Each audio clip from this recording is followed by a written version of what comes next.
Olá, bem-vindos a mais um Legião Estrangeira, o nosso bate-papo de jornalistas sobre o noticiário nacional e internacional. Hoje vamos falar dos resultados do primeiro turno das eleições no Brasil, dos primeiros meses do presidente Gustavo Petro na Colômbia e de mulheres e minorias armadas nos Estados Unidos. E ainda, como os muito ricos, bilionários, estão se preparando para um possível fim do mundo. Vamos ver as opiniões de correspondentes estrangeiros sobre tudo isso. Convidados de hoje, todos muito bem-vindos. Via Zoom, direto da Flórida, nos Estados Unidos, a brasileira Eleonora Pascoal. Aqui no estúdio, Rodrigo Almonacid, colombiano, correspondente da agência de notícias France Press. E Maurício Savarese, brasileiro, correspondente da AP, Agência de Notícias Associated Press. Como sempre, vamos apresentar um pouco mais os nossos parceiros, começando pela Eleonora, estreando aqui no Legião, né, Eleonora? Com longa carreira no telejornalismo. Há quantos anos nos Estados Unidos? Olá para vocês todos, muito obrigada pelo convite. Eu vou fazer quase 7 anos nos Estados Unidos, eu moro na cidade de Orlando, aqui na Flórida, e como vocês podem ver, depois do furacão, nós temos aqui um dia lindo de sol nesta quarta-feira. Mas ainda vamos falar sobre a semana passada. Rodrigo, já conhecido nosso aqui do Legião, há quanto tempo no Brasil? Eu cumpri ontem 2 anos aqui no Brasil. Muito obrigado. Maurício, fala um pouco sobre a sua trajetória.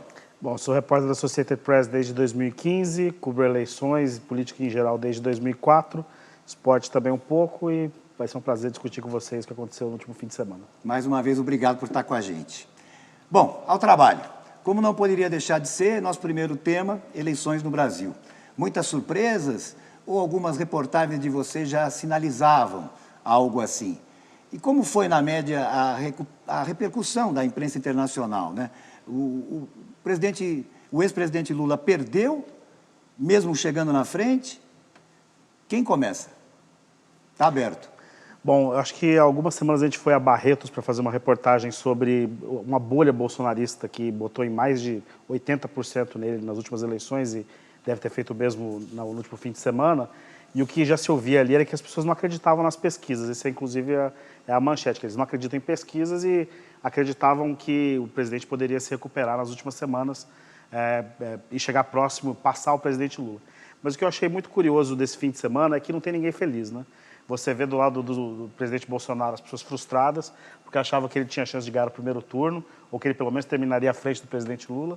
E do lado do presidente Lula a mesma coisa. Muita gente estava pensando em planejar as férias, ele mesmo chegou a falar que queria viajar ao mundo para refazer os laços do Brasil com alguns países e, no fim, vamos ter mais um mês de disputa bastante acirrada entre eles, né?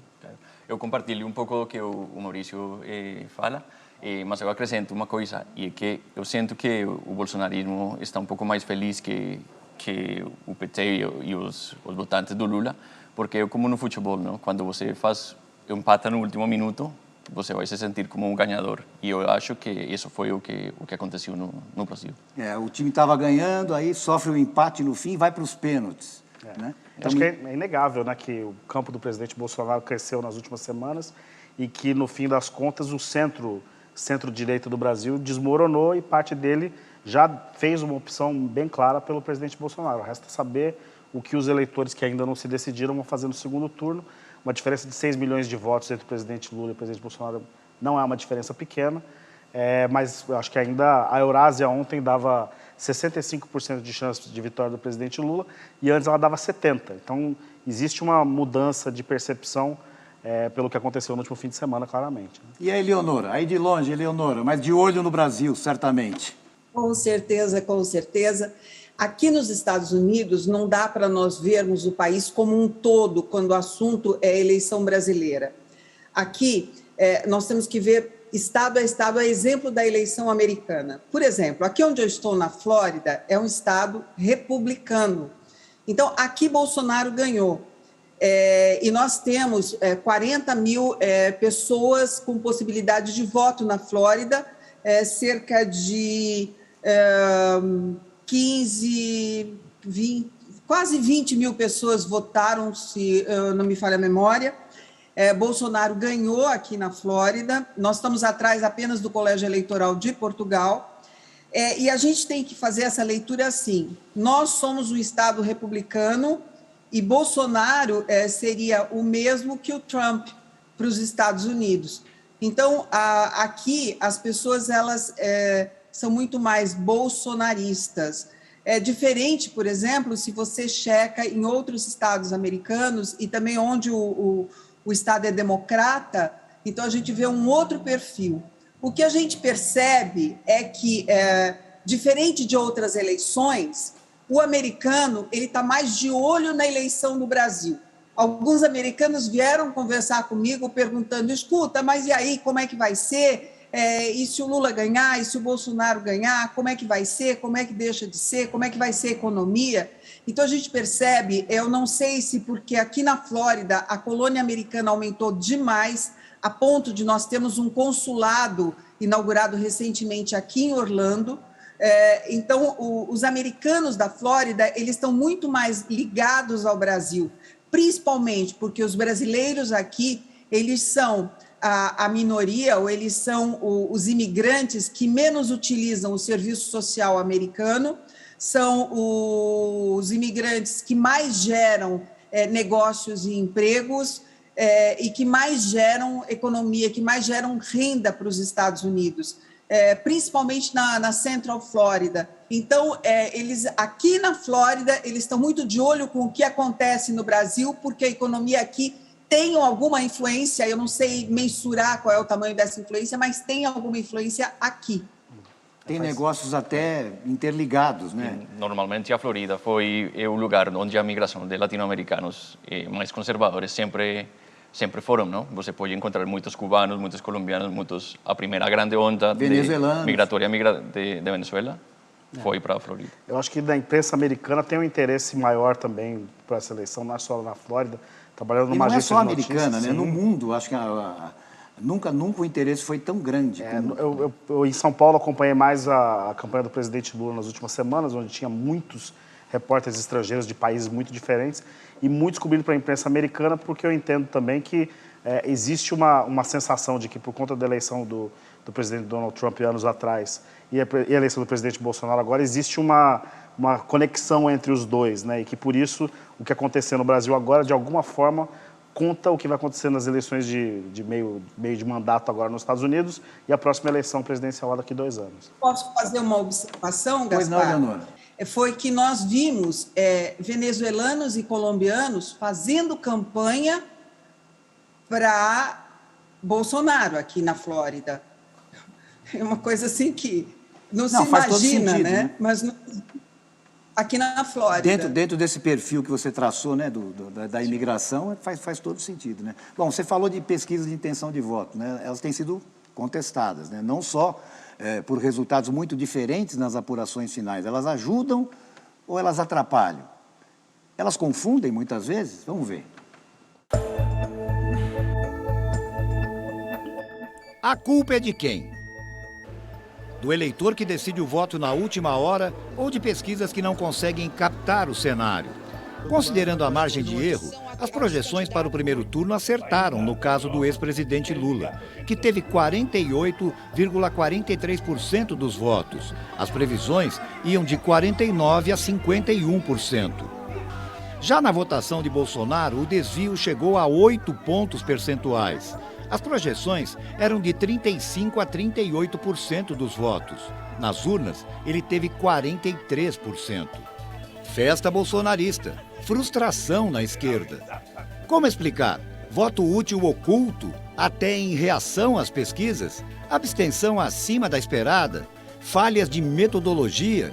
Amostragens descalibradas? Com o censo atrasado, os dados não refletem bem o perfil da população? Na Colômbia, este ano, os institutos de pesquisas não deram muita bola para Rodolfo Hernández, um milionário excêntrico, apelidado de Trump colombiano, que só fez campanha nas redes sociais. El abuelo, o vovô do TikTok. Mas ele surpreendeu.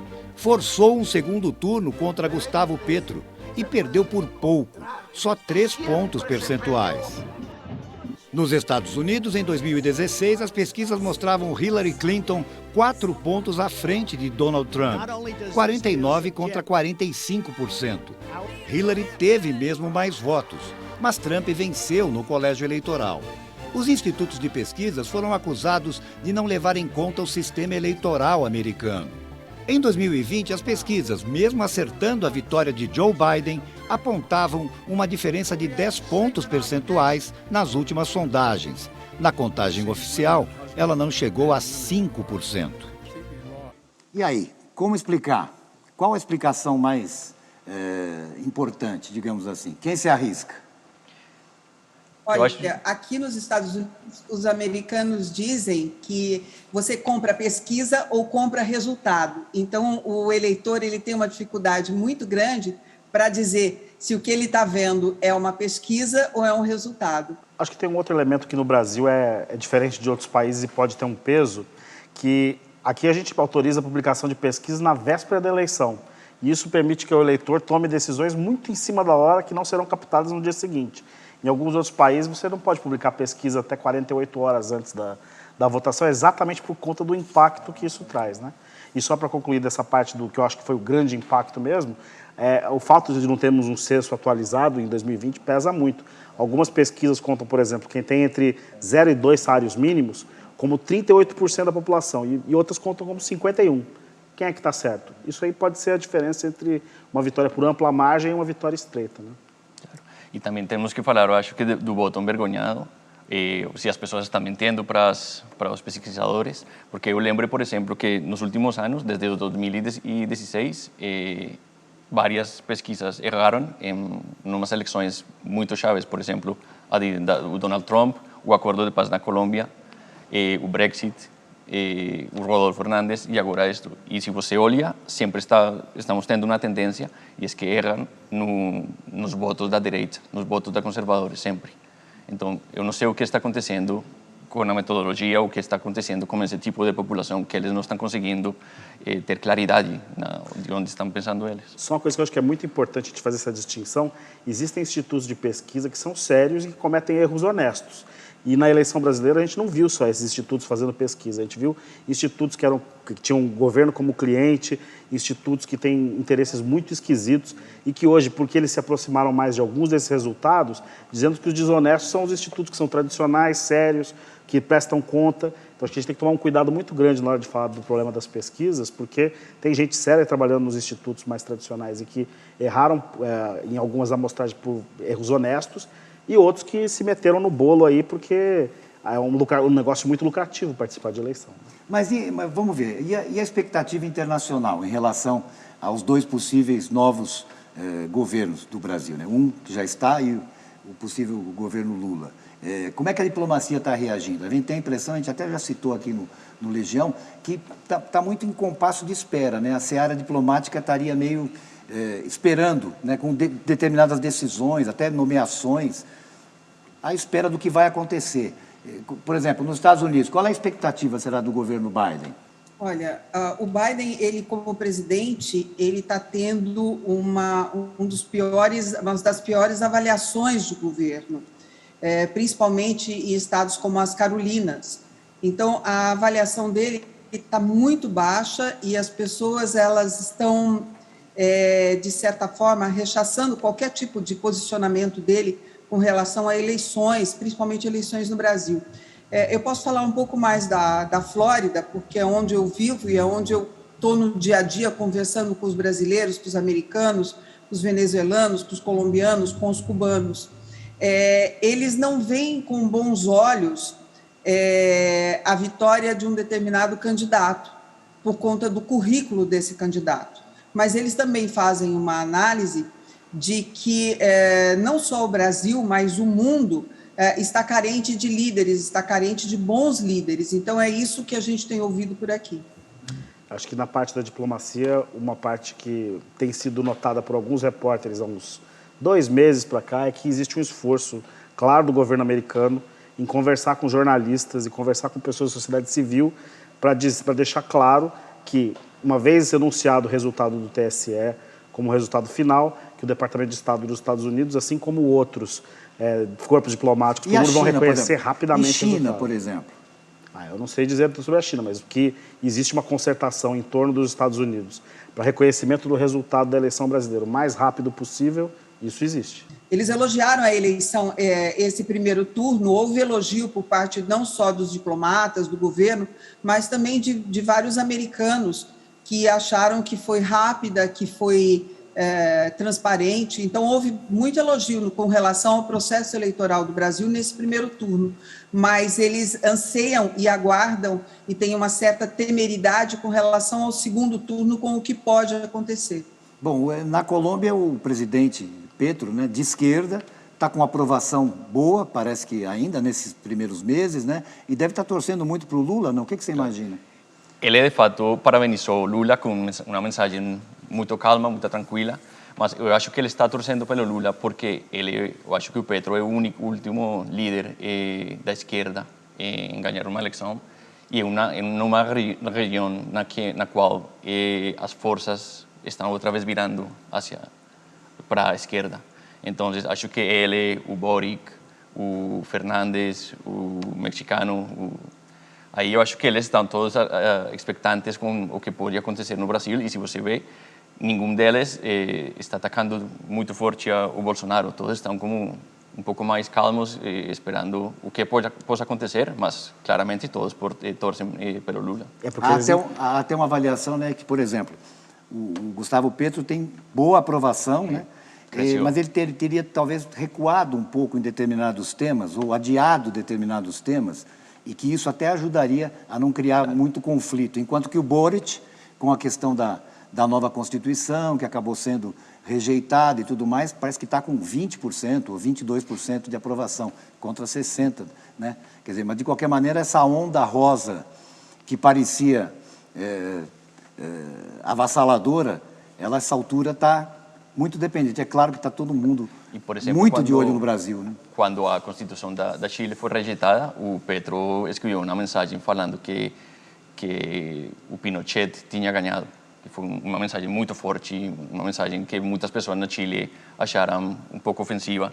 E olha que agora, mesmo Lula ganhou e ele foi um pouco muito mais calmo. Eu não sei se é combinado ou se não é, mas é porque acho que eles talvez saibam, até pela campanha do PT, que existe um risco de eles se miscuírem na eleição brasileira com qualquer declaração de apoio que eles façam. Eles já são, mesmo não sendo ativos, parte do discurso do presidente Bolsonaro, quando ele quer trazer parte do eleitorado mais para o seu campo. Então, quanto mais quietos eles ficarem, mais eles ajudam, em teoria, o presidente Lula. Certeza. Bom, vamos ao intervalo aqui no Legião.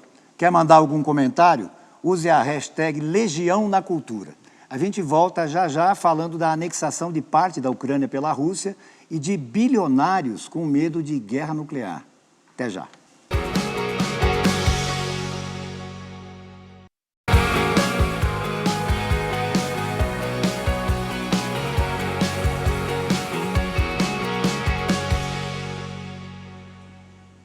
De volta com o Legião e os nossos convidados, os jornalistas brasileiros Eleonora Pascoal e Maurício Savarese e o colombiano Rodrigo Almonacid. A guerra que muitos apostavam que não aconteceria, até no Legião, no dia que saiu, a gente estava falando isso. Bom, a guerra já se arrasta há mais de 7 meses e cada vez mais tensa, com anexações de parte da Ucrânia pela Rússia. A União Europeia condenou com veemência a anexação de 4 regiões no leste e no sul do país e declarou que o bloco europeu jamais vai reconhecer essa decisão. Maurício, o Vladimir Putin leva a sério essa declaração ou ele não está nem aí? Né? Eu acho que Será que ele leva mais em conta até determinadas derrotas, né? Porque essas áreas anexadas, boa parte delas ele não tem o controle, né? Tem perdido parte delas, inclusive. Como é que fica? Tem perdido muitas delas e agora ele não tem uma saída muito viável em curto prazo. Vai ter que se estender provavelmente por muitos mais meses, uma guerra que vai ter mais 300 mil soldados, se é que eles vão se apresentar, né? Já que tem na Rússia também hoje um movimento de fuga muito claro de homens que não querem participar dessa guerra, né? Acho que o presidente Putin está se vendo sem muitas opções diante da resistência do Ocidente e a diplomacia também não está conseguindo dar a ele também um caminho para sair dessa guerra, né? Não sei se ele quer esse caminho agora, mas em algum momento alguém tem que vislumbrar uma saída para um conflito que já se estende por muito tempo. O presidente ucraniano, o Volodymyr Zelensky, chegou a dizer que não negocia mais com nenhum governo russo que seja o Putin, né? Com qualquer outro governo. Ou seja, agora fechou de vez, né? Falta combinar conversa. com os russos, né? Falta combinar com os russos, exatamente. O presidente Biden reagiu a essa anexação precedida de um plebiscito bem esquisito, né? Sim, o presidente Biden, ele falou com o presidente Vladimir Zelensky e ele prometeu enviar mais 4 lançadores de foguetes móveis, conhecidos como HIMARS. E outra coisa, os russos, a informação que a gente consegue ter aqui nos Estados Unidos, de blogueiros pró-Kremlin, é de que os russos eles estão fugindo, né, para países como o Quirguistão, para evitar o recrutamento militar. Então, a gente percebe que nem mesmo os russos acreditam ou querem guerrear. E uma outra informação que a gente recebeu também foi que as tropas ucranianas expulsaram as tropas russas da cidade chamada Kherson, que é uma cidade-chave dessa província de Kherson, empurrando assim, os russos para o território que é controlado mais pela Rússia, quer dizer, eles estão tomando espaço. A impressão que a gente tem pelo noticiário que a gente recebe aqui é que, pelo menos ali na província de Kherson, os ucranianos é que estão ocupando gradativamente os espaços.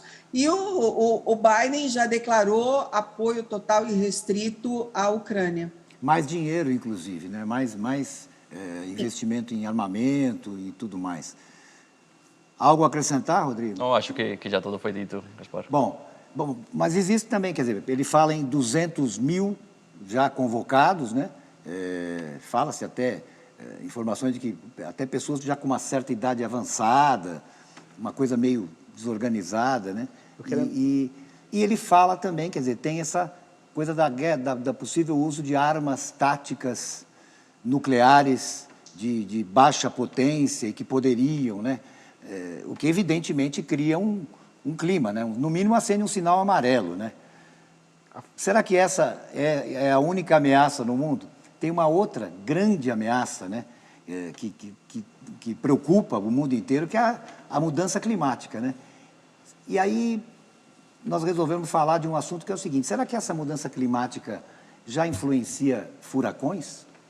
Esta área do Atlântico Norte, do Caribe, junto ao Golfo do México, sempre foi o berço dos furacões no planeta.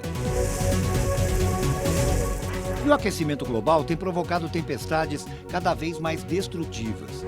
Os cientistas observaram que o número total desses fenômenos a cada ano pode se manter igual, mas as tempestades mais fracas têm diminuído.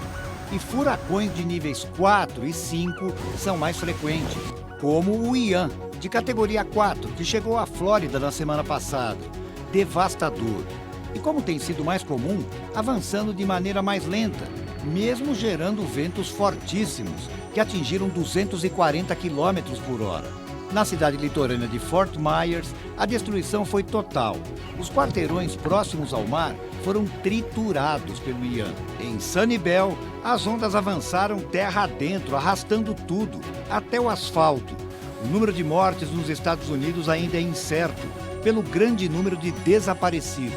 O Ian já tinha passado por Cuba, onde causou 2 mortes e arrasou a indústria do tabaco, importante na já combalida economia da ilha. 300 toneladas de folha de tabaco já secas e prontas para a produção de charutos foram encharcadas pela inundação.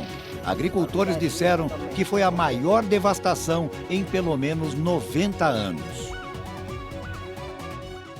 Nos Estados Unidos, onde a devastação foi ainda maior, né? A última atualização é de mais de 100 mortes, já se falou em 105 mortes, né? Quem é mais velho, né, como eu, e até quem é mais novo, né? A gente se acostumou a ouvir no Brasil, viu, Rodrigo, que o Brasil é um país abençoado, que não tem vulcão, não tem terremoto, né? Não tem furacão.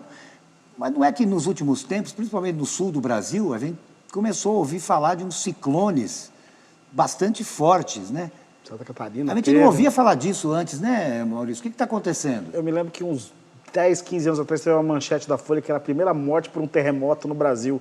Um cara que morreu em Minas Gerais porque caiu um pedaço da casa em cima dele. Mas, enfim, a gente tem outras tragédias, como aquela de Teresópolis. Enfim, quase, acho que, se eu não me engano, o número final é de mais de 2.000 mortos.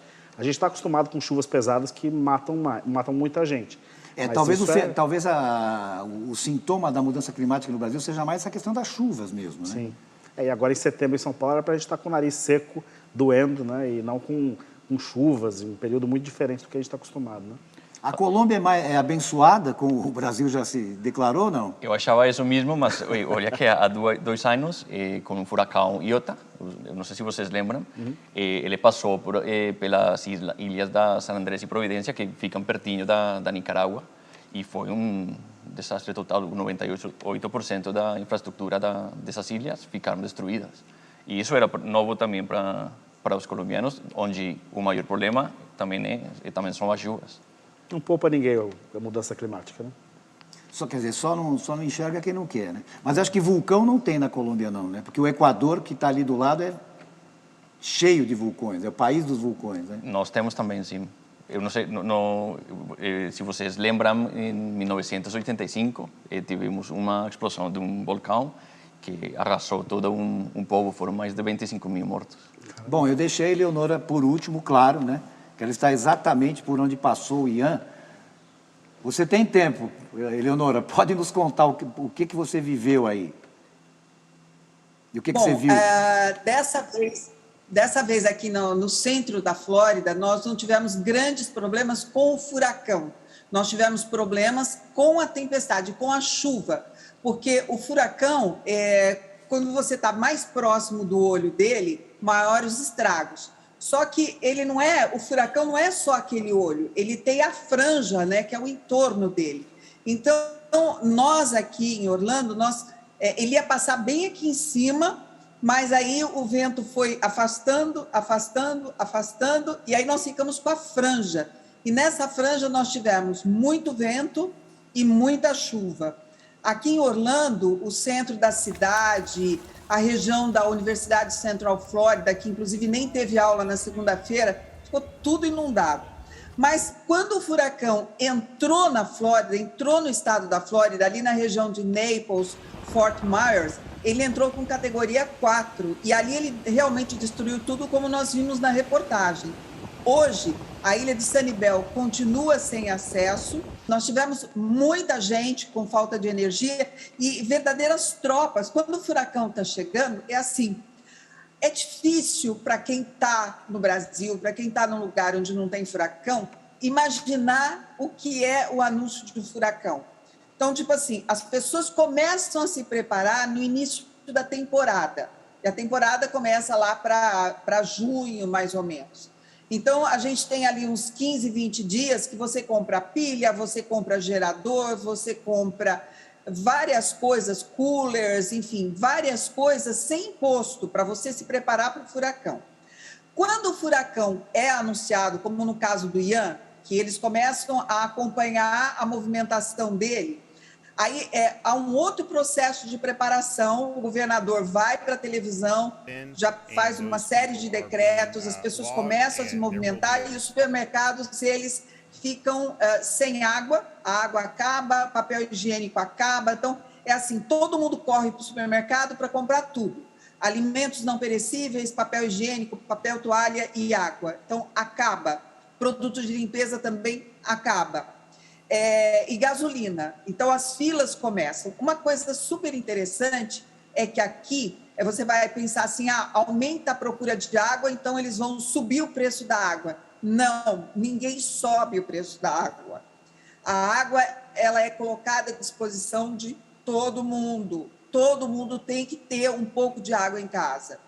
Então, as pessoas começam a se preparar em etapas. Você coloca adesivo no vidro para se quebrar, não estilhaçar. O governo começa a distribuir saco de areia. Por exemplo, eu moro aqui, no fundo da minha casa tem um lago. Então, a gente coloca saco de areia nas portas para evitar a entrada de água. Então, é toda uma preparação. E a minha casa é uma casa nova. Então, ela foi feita já, vamos dizer assim, entre aspas, a prova de furacão. É mais difícil o furacão abalar a estrutura da casa. Eu estou mais sujeita a ter entrada de água, que graças a Deus dessa vez eu não tive nenhum problema de água. Mas, tipo assim, a gente vai se preparando. E no caso da falta de energia, verdadeiras tropas. Imagina, eu até brinquei com os amigos, com os jornalistas, colegas aí do Brasil, eu disse assim, parece desfile de 7 de setembro, porque ficam aquelas carretas enormes da Companhia de Energia Elétrica ao longo das estradas, né? Então, você vê, assim, quilômetros de carreta da Companhia de Energia, porque elas são colocadas em pontos estratégicos. Aconteceu qualquer coisa, as pessoas já se deslocam. Então, os trabalhadores, inclusive, ficam dentro das carretas. Eles recebem alimentos, eles recebem tudo ali dentro das carretas para ser rápido acesso e responder a qualquer tipo de queda de energia, qualquer tipo de problema, com muita rapidez. Foi o maior susto que você já tomou, quer dizer, pelo menos que você chegou a se preocupar, evidentemente, desde que você está aí, foi...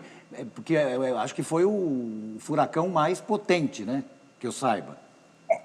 Ele foi o mais potente, mas, por exemplo, eu tive o Matthew e eu tive o Irma. Me deixou um pouco mais preocupado, primeiro, porque eu não sabia, nunca tinha estado no furacão, já tive em terremoto no Chile, em várias outras coisas, mas furacão foi a primeira vez. Então, o primeiro furacão, quando eu cheguei, em 2016, esse me deixou um pouco mais preocupada. O segundo já foi um pouco mais tranquilo e esse eu estava bem light.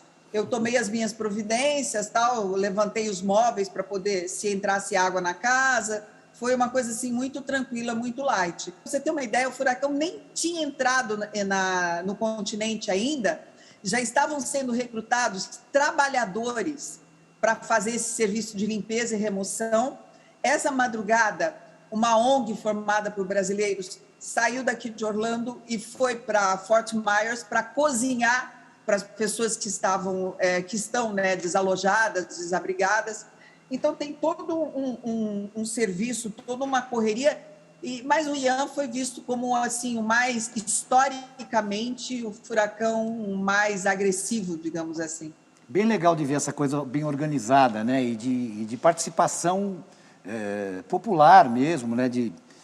Bom de ver isso, né? Agora, é claro que quem pode, né? Quem pode mais se defende melhor, né? Da possibilidade de um fim do mundo, por exemplo, né? Seja por que motivo for, guerra nuclear ou furacão, sei lá, né? Tem bilionários mesmo, que estão se prevenindo para enfrentar isso. E já tem, inclusive, empresas se preparando para atender a esse público, né? Oferecendo abrigos, verdadeiras fortalezas, com muita segurança e luxo, tipo condomínios do apocalipse, digamos assim, né? Condomínios de luxo do apocalipse, olha só. O oxigênio.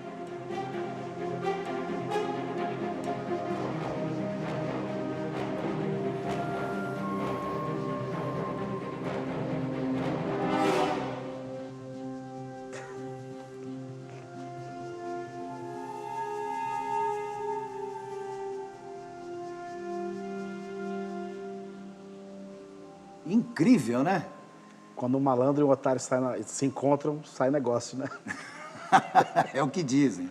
Essa é boa também. Já tinha ouvido essa? Né? Não, é a primeira vez. Eleonora, eu sei que você, pelo jeito, está muito bem preparada e instalada aí. Mas você já pensou num abrigo nuclear, não? Já comprou, já entrou num consórcio, talvez? Não, olha, mas eu estou bem pertinho da NASA aqui e eu estou pensando seriamente em me candidatar a uma vaga num dos foguetes que saem de lá, porque você sabe que descobriram um planeta há alguns anos-luz aqui da Terra, que é bem semelhante à Terra, né? Então, eu estou mais propensa a ir para esse planeta novo do que ir para um abrigo desses embaixo da Terra. Sempre que tem uma tragédia, aparece um bando de abrigos, né? Covid foi assim também, com grandes épocas de terremoto. Tem sempre alguém vendendo esse serviço aí. Tem que compre, né? Quer dizer, a desigualdade social está nisso, inclusive, né? O medo pode ser o mesmo. As condições de enfrentá-lo já são diferentes, né? E a Colômbia, tem alguma coisa parecida lá, não? Não, de fato, eu estava falando com o Maurício antes e quando vamos ter esse tipo de coisas na América Latina, né?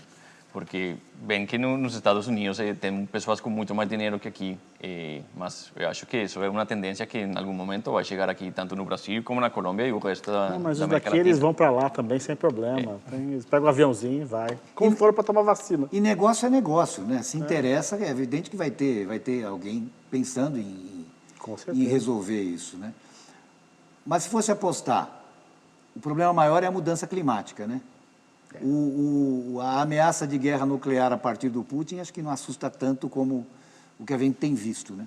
A gente chegou num ponto em que, se não tiver mudanças urgentes, como já disse o painel do clima e muitos outros, que não vai fazer nem diferença a gente conseguir produzir mudanças reais daqui 10, 15 anos, né? Estamos chegando num limite já insuperável. Então, não sei se esses bunkers vão dar para segurar o tamanho da fúria que a natureza pode despejar na gente daqui a algumas décadas, né? Já despeja hoje, né?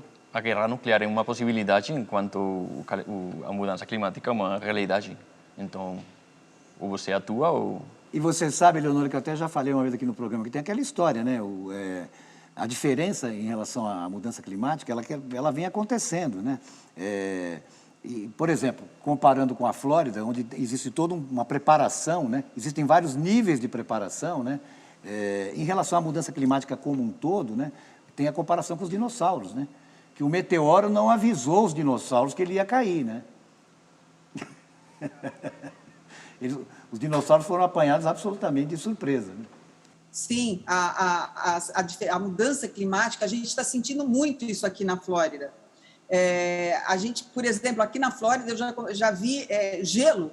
Essas plantas que vocês estão vendo aí atrás, elas já ficaram todas congeladas no último inverno. E o calor aqui, ele está extremamente absurdo, está muito absurdo. E a gente percebe, principalmente, tipo, nós estamos com quase 40 graus de calor, à noite está caindo assim para 17, 15. E no caso da Flórida tem essa previsão de que realmente é a subida do oceano, né? Que é uma área aí, principalmente a área litorânea, que já vive essa expectativa, né? Bom, vamos fazer mais uma pausa aqui no Legião. Se você quiser rever uma parte do nosso programa, né? Ou o Legião inteiro, né? Ele estará no YouTube. Jornalismo, TV Cultura. Daqui a pouco a gente volta para falar do avanço das armas em mãos de civis e dos protestos no Irã. Até já.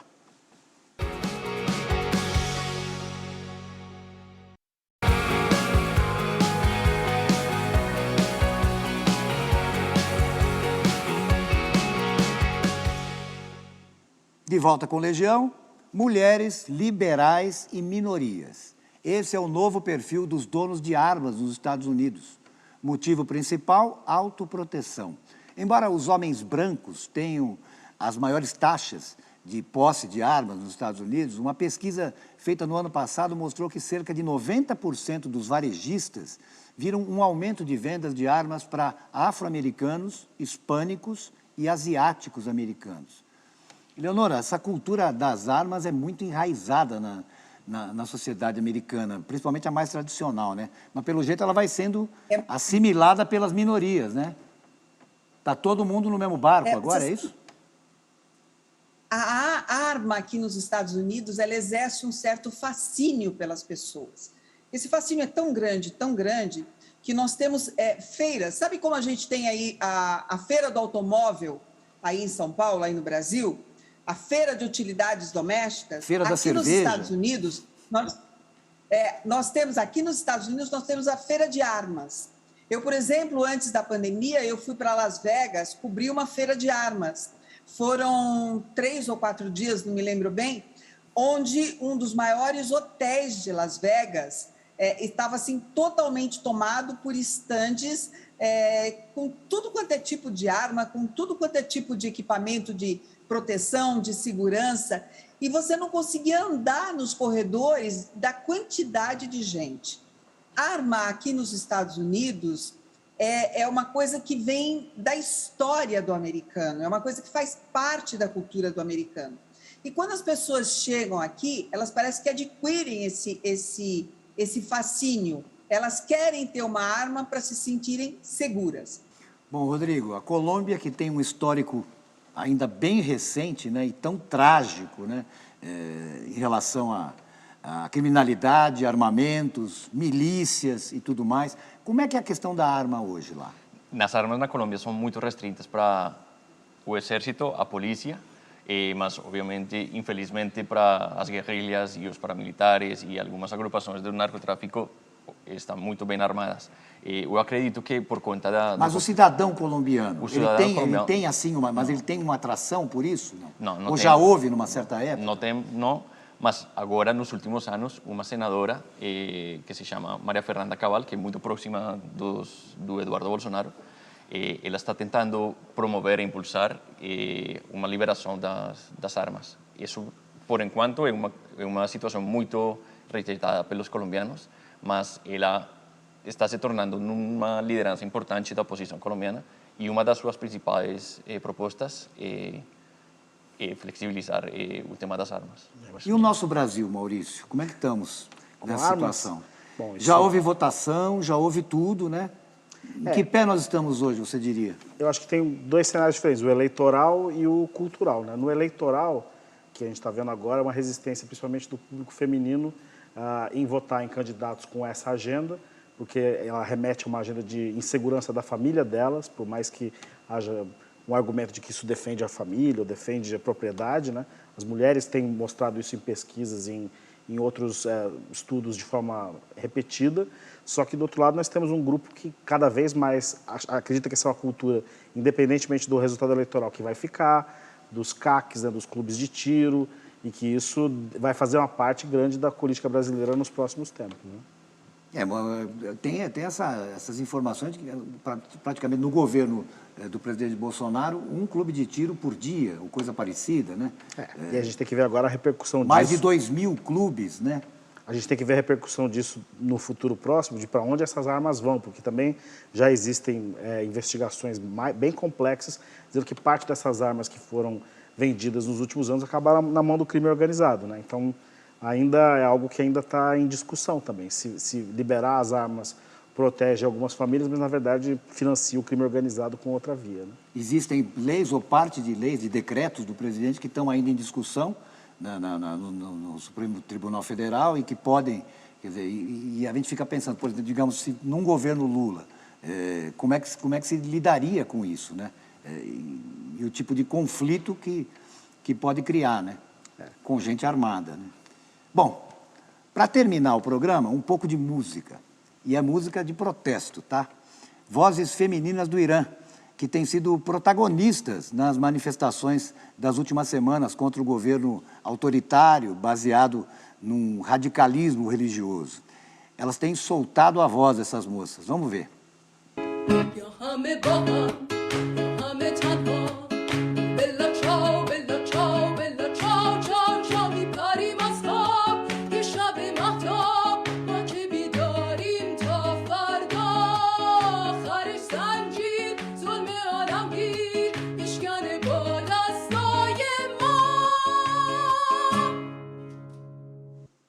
Lindas meninas, né? Muito bem. Lindas meninas. Bom, e além dessas meninas, né, com esse clássico hino antifascista italiano, né, o Bella Ciao, existe um outro hino libertário, novo, iraniano mesmo, né, e que viralizou na internet. O nome na língua persa é Barai. Por quê? Por que protestar, no caso? A repercussão foi destaque do jornal britânico The Guardian. Olha só.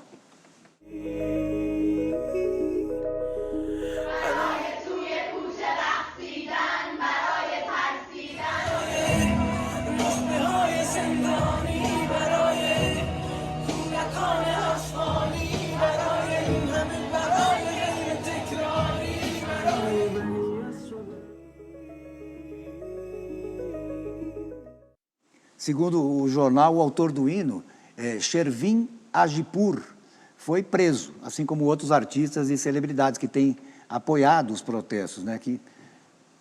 O que definitivamente não é coisa de Deus, né? Prender quem está se expressando com música, né? E aí, o que vocês acham? Como sempre, quando a liberdade está restrita. E somente acrescentaria mais uma coisa, não? Pouco mais de um mês, o Irã vai estar na Copa do Mundo, vai participar no mesmo grupo como Estados Unidos. Algum atleta, algum ex-jogador do Irã criticou toda a resposta do governo. Foi preso também, né? E supostamente os jogadores da seleção não podem falar sobre isso. Então, mais uma amostra da situação. Vai ser difícil segurar isso na Copa do Mundo. E até só para rapidamente falar das mulheres com o futebol também, já há muito tempo elas são vanguarda no Irã também na parte de buscar o acesso aos estádios de futebol, mostrar que o futebol era um caminho para elas se expressarem de forma mais livre e tal. Então, com a Copa do Mundo chegando também, acho que essas mulheres vão ficar ainda mais energizadas por esses protestos, porque elas adoram futebol no Irã, as mulheres. Elas brigam para ter acesso aos estádios, muitas vezes tem filmes sobre isso, música sobre isso. Acho que vai ser muito interessante esse período da Copa do Mundo para a gente ver como elas vão lidar com esse período. E levando em conta que as mulheres são as mais oprimidas, né, digamos assim, né? Só relembrando, para quem não sabe, os protestos começaram exatamente pela morte de uma jovem, né, nas mãos da polícia, porque o véu estava sendo usado, o hijab estava sendo usado de maneira inadequada, né? Outra imagem interessante que apareceu nas redes sociais foi uma reação de jovens estudantes diante de um membro da Guarda Revolucionária do Irã. Elas simplesmente tiraram os véus e também soltaram a voz.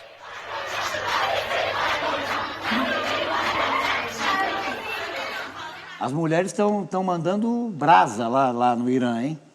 O que elas vão conseguir? Você tem esperança, Eleonora? Eu tenho muita esperança que elas consigam se libertar e consigam se expressar.